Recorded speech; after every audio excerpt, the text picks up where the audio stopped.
Alright, so Diz versus Family Man Hughes just went down in the quarterfinals of the KOTD Grand Prix. South versus West happened on the West Coast. It was a close battle. It's not like it was like some like crazy wash or something like that. But I mean, that West Coast love, man, it never fails Diz. Diz got the victory, split decision. It was like 3-2, something like that, or 3-1, something like that. It's a close battle where there are certain factors that played out where you can argue for Diz, in my opinion, and the opinion of a lot of other people, but there's a lot of other people who did think that Diz won. I gave it to Hughes, Family Man Hughes, 2-1 off of the second and third round for sure. A couple of the factors are, well, one of the factors from Hughes is Hughes had it wasn't a choke. It was like a legit like 3-second stumble, but it was like a hard pause in the middle of his bars. He's like rapping, boom, boom, boom. But and then he just keeps going. But I remember when he came back into his round, the bar that he had was pretty tough. You know what I'm saying? It's just at that one moment in that first round, you're like, damn, like even if you have material, if you want to be like, because now you're judging this, you got to be kind of surgical with the technicalities, like that took points. In the third round, if I remember correctly as well, Hughes had a moment where he was saying like one word and he like stuttered on it like 2 or 3 times. It was like a quick, and then he just boom, got it out. And I think there was like one moment after that for like 1 to 2 seconds where it was either like another like stumble on a word or something. So like I said, if you want to be really like surgically technical with the judgments of, you know, clean performance and everything like that, then you have reason to drop the ball for Hughes on that one. Diz's first, like he had bars, you know what I'm saying? The Clark Kent bar, even to get a head start, I still catch the body. That was pretty tough. He talked about, you know, John being the one to feed Hughes plates throughout his career, and how Hughes is like a black hole, like feeding off of like the energy of like bigger stars, like bigger names and stuff like that, which pretty cool little rap scheme right there. And he had a pretty hard ending bar for his first round, Pop Smoke bar, talking about, if you don't learn how to address me online, something else. But that's the ending bar. I think it was like, if you don't learn how to address me online. That was fire, you know, because obviously Pop Smoke's death was him dropping his address, stuff like that online. So that was pretty hard. Hughes got at Diz for, you know, a variety of topics with the tournament, with the judges, you know what I'm saying, being on his side, with him battling, like, I don't know, he said I think 6 times on the West Coast, and pretty much them just like feeding him grapes, feeding him, you know, basically feeding him the tournament, you know what I'm saying? He said Eminem and Dr. Dre bar something about they just like feeding you 50 like and Dr. Dre, you know what I'm saying? Like he talked about a lot of real and relevant stuff. He brought up, you know, frat getting robbed and everything like that. And you can't help but, you know, notice those things. When it comes to Dizaster battling, I don't know like where the other locations are going to be for the rest of the battles. I honestly hope that like for the semifinals and the finals, specifically the finals, semifinals with Saint, they're probably gonna have it on the West Coast, makes sense.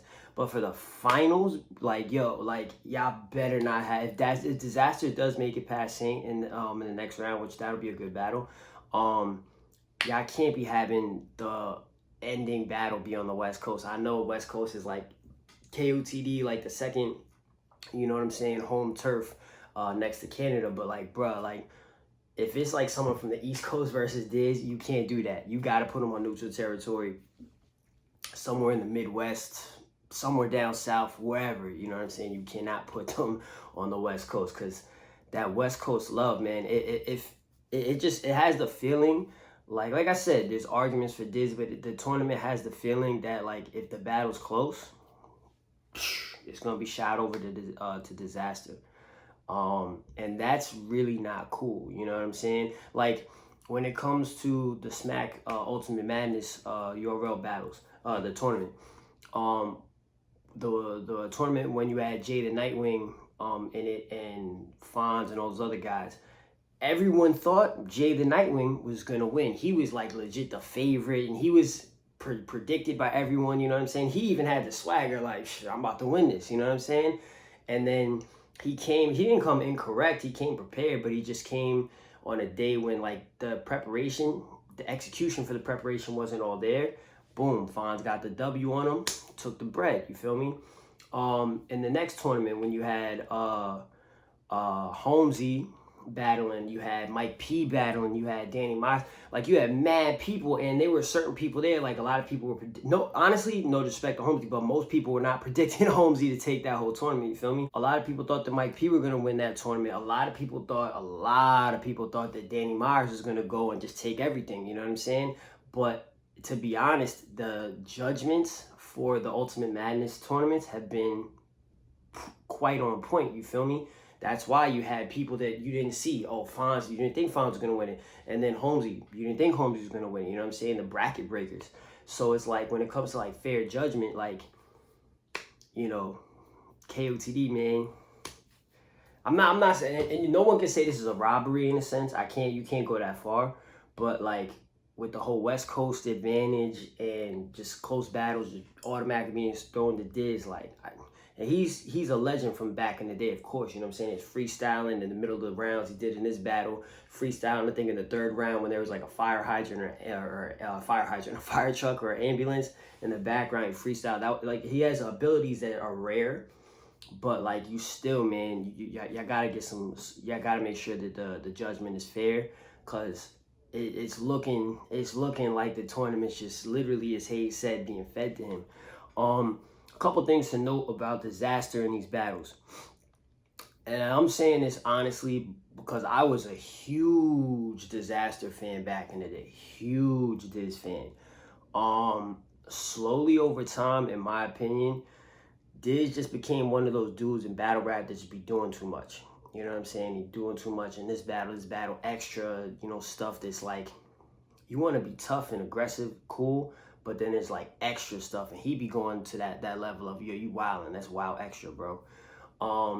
And Hayes had a good bar in the or a good portion in his rounds where he was talking about how, like, I think it was the start of his third round, he's like, how you punched the biggest bully in battle rap and people look at you like you still soft. You know what I'm saying? And to be honest, that is an image that is thrown at Diz, and part of the reason for that is because you watch him battle Frack, some respect to Frack, but some little like nerdy looking dude, and he's over there like getting all up in his face. He's like karate chopping the paper that Frack pulled out, and luckily Frack was prepared with the other one. That was a GOAT moment for him.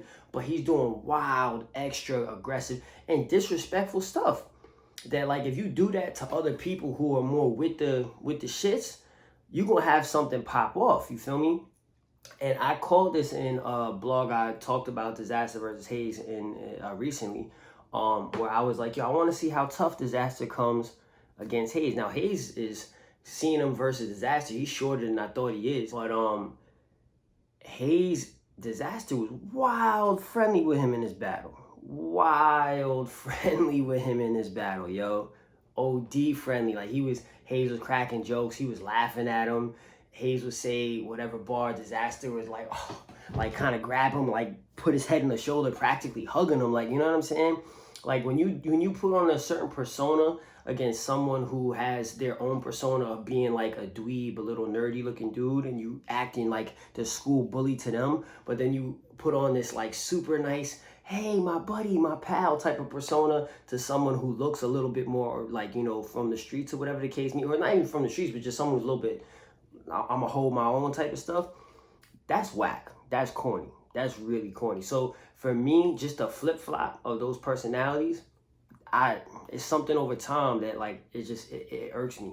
Like Diz just seems like one of those dudes that that like if you were a kid on the playground and you got like certain dudes that you know like, yo, they official, they with it, and then you got like the little homies that ain't outside past 7 o'clock. They don't come out at you know, at nighttime.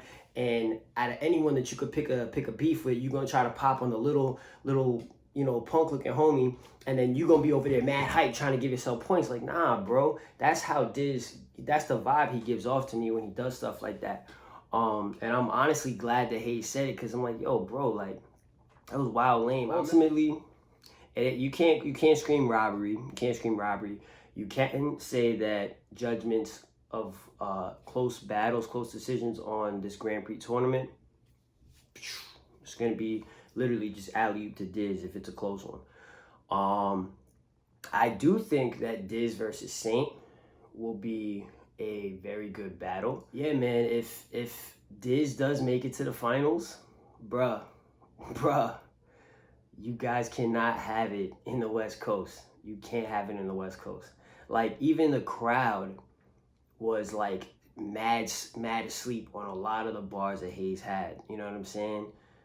Mad asleep. Like, he was saying certain stuff. Even Diz, there was a couple times where like no one caught anything, and Diz was like fire. Like, you know what I'm saying? The crowd is just, it's that dynamic of he's home team, so we can't get too much reaction. You know what I'm saying?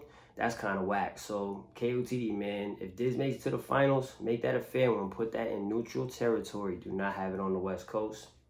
See what happens in the next round.